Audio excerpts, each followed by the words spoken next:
What up, people? Smith still motherfucking are here today, of course, from a different location. Because why? Because I feel like it. Anyway, the thing is, Nagi no Asukara, episode 3, motherfucking review. This episode was was uh, was was just really good. It was a really good episode. I mean, I don't even know who to go for anymore because it's just so confusing. It's like, oh my god, in the big reveals, oh my god, like. The only thing that really disappointed me, the only thing, was that I don't believe it really showed back to the fish. Because it was like, there was like this rainbow fish and you'd hold it, and then you'd say your feelings, and if they were right, then, like, if it would lead somewhere in the future, like, you like this dude and you confess to the statue, it'll either turn pitch black, like fucking coal, and then that basically means that those feelings have no. You're not gonna be with this guy ever. There's no chance of it. And if it turns like really pretty and beautiful and like shiny, then apparently that means that your feelings are true and that something's gonna happen. And at the end of the episode, it ended really good, but I think that if it would have ended at a certain point, like it just flashed back like late at night, and they were in that classroom. There was that classroom, and then all of a sudden you just saw that fish just turn like pitch black, or if it turned all shiny, that would have been really good. And even though they didn't do it, it still ended on like a really good cliffhanger. And I don't know, but I'm enjoying it. Okay, so let's go through my little. I'm gonna call it a cheat sheet. It isn't really a cheat sheet. But it's like my mapping of the entire like conflict area. Like, yo, there's so many conflicts. Like, oh. Okay, let's just start it off. No summary. I don't got time for that. Okay, so first we have the village, and it's an underwater village, and they have strict laws and rules against all type basically don't fuck with the land people, and we find out why. And it's because basically you can't have children with, if you have children with land people, you have children on land, and then basically they're not able to swim in the water, and that could like break up the family, and so there's no reason to keep that clan in the village anymore, so they get kicked out.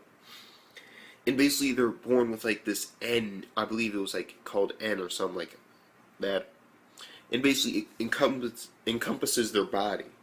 And usually when you're born on land, it like breaks off, but when you're born underwater, it stays on. And then using that, it allows them to like absorb moisture when they're on land, like through their clothes, and apparently allows them to breathe underwater, or helps them breathe underwater, or absorb the moisture in the water, like with the salt. It still needs a little bit more explanation, but we pretty much get the basic gist. And now this is where stuff gets like, yo, what the fuck? Basically, we find out in this episode that Kiharu's father, that old fisherman, was from the village. And we can assume, because of course Kiharu himself is not, in the village, we can assume that his mom is a human. And, because he doesn't have any of that end effect where basically light shines on you and you sparkle like on some Twilight, but not on Twilight level though. It's just like nice little glow. And I'm like, yo, that's pretty cool. But it just offers this whole infliction, because it's like, what happened to his mom? Did she die giving birth to him or what? We don't know. But that would also explain why Kiharu is so interested in these, sea people. Why he is so nice to them and he doesn't treat them objectively, because his father is one of them. And then this even makes like the whole Kiharu Monica thing like, oh, like I can't choose sides. I can't. Because don't get me wrong. Do not get me wrong. Hikari, you're my boy, and I'm digging you. But some points when you go on your whole tirade about like love can't be anywhere, like it's like there are restrictions in love. It's like, no, bro, they're open. It's everywhere. And when he goes on those tirades, like legit, this dude. But he had a bad hit to his confidence, because in this episode, Monica basically stated in front of this girl's name is so long, but fuck it. It's like Hiradaria. I know. It's like, you know who I'm talking about, the blue-haired chick, yeah. Chisaki. Basically, Manaka is like confessing to her while she has this stone in her hand that basically tells you if your feelings are right or wrong.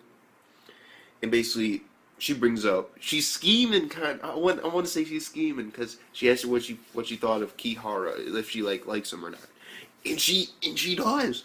Well, she didn't exactly say it. She says she doesn't really know yet. But come, in the worst part, Hikari heard it all. Like about how if she got married with him, I was like, oh fuck. And this dude, he has like a really like a big hatred towards the land people when and his women. They want to say we got our women here. You get your own women, something like that. And when he has those moments, I kind of don't. I kind of don't like him in Monica. I prefer the other one. But then at other moments, I'm like, but they are childhood friends, and dude does really like her. But when she threw him off to the side, I was like, oh fuck. Like, I'm just confused at this. I don't know who to go for. I don't know who I want to be with who. I just don't.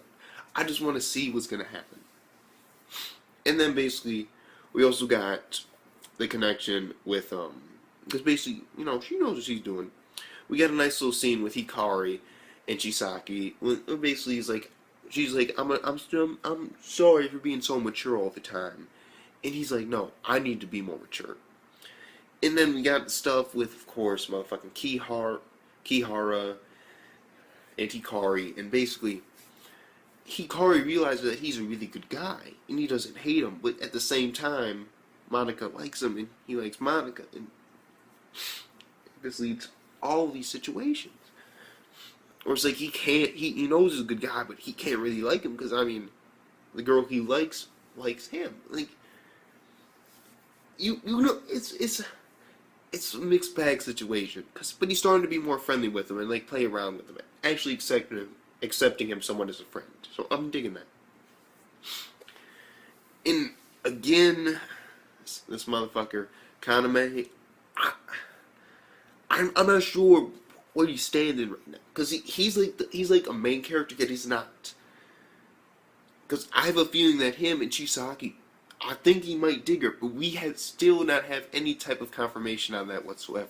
We've had like little hints here and there, but it is nothing. Because it isn't really like any type of confirmation. And Hikari and motherfucking Kaname's like relationship, like their friendship, it's kind of weird because they're not really like friends. They're just in the same group of friends. You never really see those two like just hanging out talking that much.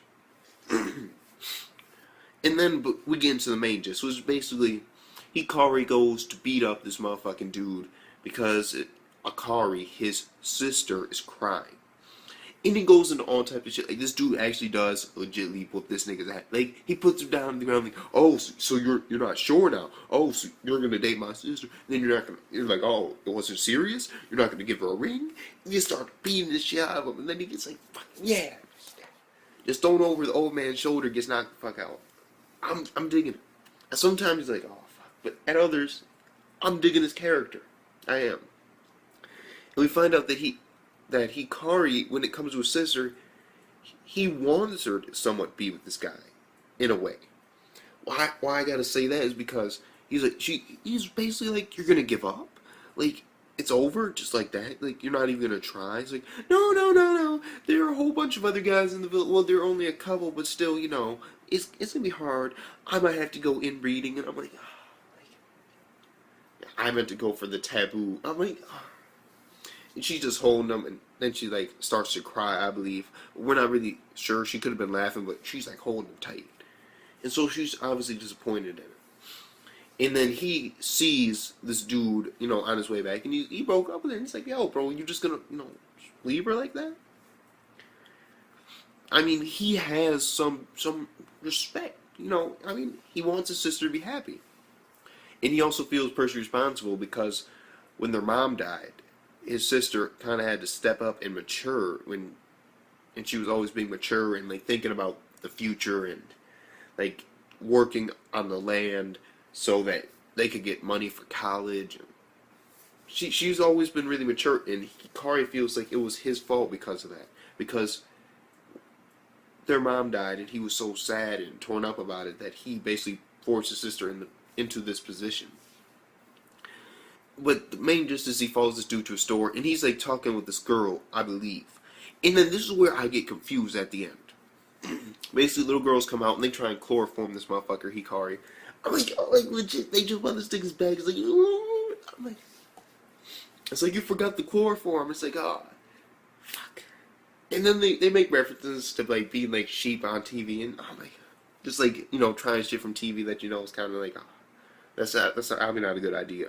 But you tried it anyway. It's like, damn it, I danced the tune. I'm like, oh, fuck. It was good. And basically, the other girl comes out, and she's friends with the girl that tried to fucking rape, knock this nigga out. And she's basically like, can you break my daddy up with that lady? And so we find out confirmation that this dude does have at least one daughter. They could be sisters, but I'm gonna assume that she's just a friend right now. I'm just gonna assume that. And that's when I got confused, because I'm like, you mean, but didn't he already break up with Akari? And so are you talking about this, this other girl over here, this convenience store lady? Is he also dating her? What's going on? What's the situation? It just opens up all these questions. But I'm assuming it's her, but now I'm just wondering, what's her whole situation? What was this dude doing? And is he gonna have to put a couple more in this nigga's jaw? Like, bro, you were fucking around my sister and this bitch? Oh, it's go time, motherfucker. I'm about to take your ass to the sea. Give your ass a fucking Titan whooping. Like buckets. Attach your ass to sharks and just drag your ass from sea to sea, niggas. Yeah. I want to see what he's about to do. And then, besides that, that's the basic update at just everything that's happening. I mean, there are all these scenes just thrown in, and I don't know who I'm like, like, at first it's like, man, he is the main character, but now it's like, this new nigga, it's like, I'm confused. I'm just confused. I can't choose. I just can't, because both of them have like good sides to them. Like, I do not see where this story could be going, because it's leading towards one direction right now. But at the same time, it's like, wait a minute, but in episode 1, wasn't it a little bit more towards Hikari? Now it's all Kihara? Like, it needs to be, we need more episodes. We definitely do. That's all I can talk about right now. That's all I can talk about. Overall, though, this episode right here, I'm digging the story. The story alone got it to good. And we saw this dude's mom die, and we saw like some nudity scenes about this girl in the ocean with her baby, and then the baby was just born, and he starts swimming. And yes, thumbnail that shit. Hell yeah.